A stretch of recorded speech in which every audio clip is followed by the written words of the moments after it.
반갑습니다. 김종훈입니다.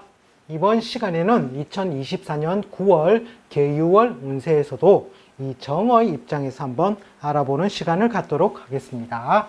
자, 이 계유월 운세는 9월 7일 12시 10분 백로서부터 10월 8일 3시 59분 한로 전까지의 운을 이야기합니다. 자, 갑진년에서 계유월이 들어왔습니다.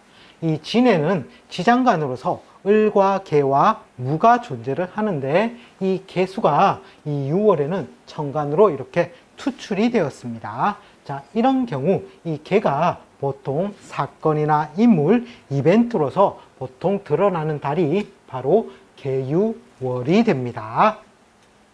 자, 그러면 이 유에 관해서 각 천간, 10개의 천간이 12운성을 한번 알아본다면 이 정의 입장에서 갑은 정인의 별이 되죠. 이 정인의 별이 태지, 제살에 들어가 있는 상태입니다. 태지라는 것은 뱃속에 한 3주나 4주 정도 된 상태로서 굉장히 답답한 게 갇혀 있는 상태라고 보시면 되겠습니다. 자, 그리고 이 을이라는 것은 이 정의 입장에서 을은 편인의 별이 되죠. 편인은 절지로서 그 기운이 완전히 끊어진 상태. 즉, 이 콩쥐의 엄마죠. 자, 엄마가 막 구박을 많이 해도 괜찮은데, 자, 그런 기운이 완전히 끊어졌으니, 내 세상이다. 살맛이 나는 운이 될 수도 있다는 것입니다. 자, 그리고 정인이 태지에 들어가 있으므로 그 기운이 굉장히 약하므로 모친의 건강이라든지 이런 것들을 한번 다독여 봐야 될 것 같습니다. 자, 그리고 병이라는 것은 정의 입장에서 겁재의 별이 됩니다. 이 겁재가 사지, 거의 죽음 상태와 진배 없는 상태로 갔죠. 따라서 이게 겁재는 저 멀리 떠나가 있는 상태이므로 그 기운이 굉장히 약해져 있는 상태이므로 굉장히 좋은 상태라는 것입니다. 자, 그리고 정이라 비견의 별도 되고 나 자신의 별도 되죠. 장생이라는 것은 뭔가 무에서 유를 창조할 수 있는 그러한 굉장히 강한 에너지, 특히 음간이므로 장하여 굉장히 넓게 펼쳐져 있는 기운으로서 드러난 것이므로 뭔가 내가 이룩하려고 하는 그러한 기운적 경향성이 굉장히 강해지고 또 이것이 12신살로서는 지살의 기운과 거의 흡사함으로 뭔가 자의에 의해서 이동 변동을 하려고 하는 달이 바로 계유월이 될 것입니다. 자, 그 다음에 무라는 것은 실제로는 상관의 별이 되는데 병정은 실제로는 경신을 실제로는 식상으로 더 잘 씁니다. 재성과 식상으로. 자, 무는 사지에 들어가 있으므로 상관의 별이 사지에 들어가 있죠. 만약에 육친상 따진다면 딸이 사지에 들어가 있으므로 뭔가 건강이라든지 이런 것들을 한번 돌아보아야 되겠습니다. 여자의 경우에는. 자, 그리고 이 기라는 것이 장생으로 있으므로 식신이 장생하였으므로 여자 같은 경우에는 아들이죠. 자식이 뭔가 새로이 자기 일을 찾아서 나갈 수 있는 그러한 달도 될 수 있겠습니다. 자, 더 중요한 것이 경과 신이 이 유에서는 제왕과 걸록으로서 굉장히 세력이 강한 달이 됩니다. 이 정의 입장에서는 정제와 편제의 별이 강하므로 뭔가 금전융통이라든지 활동성, 확장성이 많이 이루어질 수 있는 달이 바로 계유월이 될 것입니다. 자, 그리고 임이라는 것은 정의 입장에서 봤을 때는 이 정관의 별이죠. 이 남편, 여자 같은 경우에는 남편의 별이 될 것이고 남자 같은 경우에는 딸이 되겠죠. 자, 그것이 목욕에 들어가 있으니 뭔가 소모 지출을 동반하면서 시선을 끌 그런 현상이 실제로는 이 계유월에 발생할 소지가 있다라는 것입니다. 자, 그리고 이 개라는 것은 평관이죠. 평관이라는 것은 남자에서는 아들이 되는 것이고 이 병이 이 개가 병관인데 병지에 들어가서 그 기운이 굉장히 쇠약해진 상태라고 나와 있지만 실제로는 그 이벤트의 상황이 이 진년에 개로서 투출되어 있으므로 이러한 일들, 이 개가 오히려 더 이벤트성으로 더 활동력을 더 많이 드러내게 되는 달이 바로 계유월이 됩니다. 꼭 12운성적으로 병지라서 그 세력이 약하다고 보시면 안 됩니다. 자, 그러면 이 정의 입장에서 계유월의 육친상 한번 본다면 이 개는 편관이 되겠죠. 보통 실속 없는 일로서 명고이박, 즉 명예는 올라가나 거기에 따른 이무는 굉장히 박한 것. 따라서 이 편관이 실제로 한다는 것은 명예 상승은 되는데 실제로는 돈 안 되는 명예 상승이 더 많다라는 것입니다. 또 한편으로는 호랑이가 되므로 사고나 병고 이런 것들이 있을 수 있으므로 주의를 많이 요해야 되겠죠. 자동차 운전할 때도 특히 더 주의를 해야 될 것 같습니다. 자, 그리고 뭔가 아프다 하면 병원부터 가는 게 더 좋겠죠.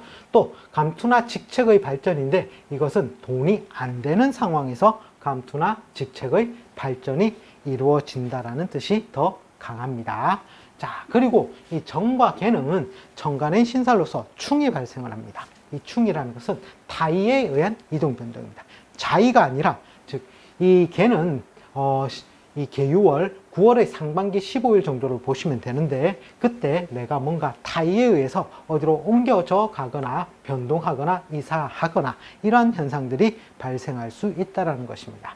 원래 충이라는 것은 무에서 없던 것은 있게 만들고 있던 것은 없게 만드는 효과가 많습니다. 보통 4가지 단계인데 썸머리를 한다면 충전 재생 스파크라고 해서 처음에 가만히 아무것도 안 하고 있던 것은 충에 의해서 뭔가 움직여져서 만들어지게 되는 상황이 나오고, 그리고 조금 천천히 막 기어가듯이 이렇게 움직여져 있을 때는 충이 오면 오히려 말에 채찍질을 가해서 더 달리게 하는 그런 효과가 있습니다. 그런데 뭔가 내가 다 이루어 놓은 상태에서는 오히려 이 충이 오면 이 낙마하는 효과가 있죠. 즉 없어진다는 것이 유에서 무로 간다는 것입니다. 자, 그러므로 또 이 비워 없던 것은 또는 채우는 효과로서 보통 충의 운에 결혼도 많이 합니다. 자, 그런 식으로 해서 충이 이루어지므로 뭔가 내가 상반기 때는 나는 가기 싫은데 역지로 떠밀려서 가게 되는 그러한 상황도 발생할 수 있다 정도로 보시면 되겠습니다. 그리고 정은 유에 관해서 굉장히 좋은 글자가 됩니다.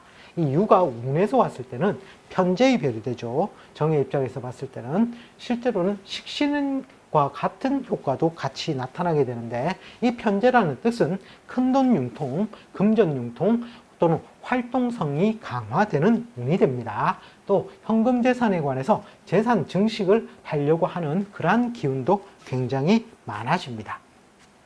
자, 그리고 이 유가 편재인데 왜 좋으냐 하면 거기에 따른 신살이 3개가 붙습니다. 다 좋은 신살로만 붙게 되겠죠. 자, 첫 번째는 천월 귀인의 별이 됩니다. 즉 100가지 어려움이 귀인의 도움이나 혜택으로 잘 헤쳐나가게 되는 운도 되고, 또는 이 세운이나 대운에서 만났을 때 오히려 더 말뚝을 치는 효과로서 오랫동안 내가 활용할 수 있는 그런 것들을 나타내기도 합니다. 또 내가 지지부진하더라도 삶의 지표나 먹고 살 수 있는 계기나 인간관계가 만들어져서 자, 그런 것들이 굉장히 하반기에 따른 좋은 기운들이 존재를 하므로 자, 더욱더 이 갑진년의 6월 같은 경우에는 정의 입장에서는 잘 써야 되겠죠. 자, 그리고 또 문창의 별이 됩니다. 문창이라는 것은 인성을 대용할 만큼 그렇게 좋은 별이 되고, 또 학문성이나 수명은 즉 식신의 별과 같기 때문에 수명도 더 좋게 하는 작용이 있습니다. 또 새로운 일을 만들거나 가담하거나 일의 확장 또는 현실화할 수 있는 그런 기운이 바로 문창의 별이 됩니다. 또 그리고 또 복성의 별이 비는데 복이나 행운이 수시로 따르는 것입니다.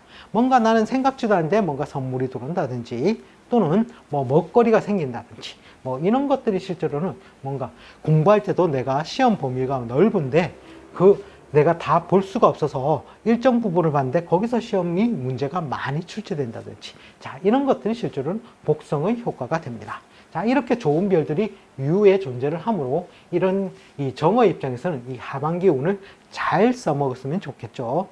단 아쉬운 점은 팔자 내에 이 정의 입장에서 팔자 내에 당유자가 있다면 실제로는 유유는 자형살에 해당합니다. 따라서 이 써먹더라도 실제로는 훼손을 당한 형태로 써먹을 수 있으니 그 점은 조금 아쉬운 점이 될 수도 있겠습니다.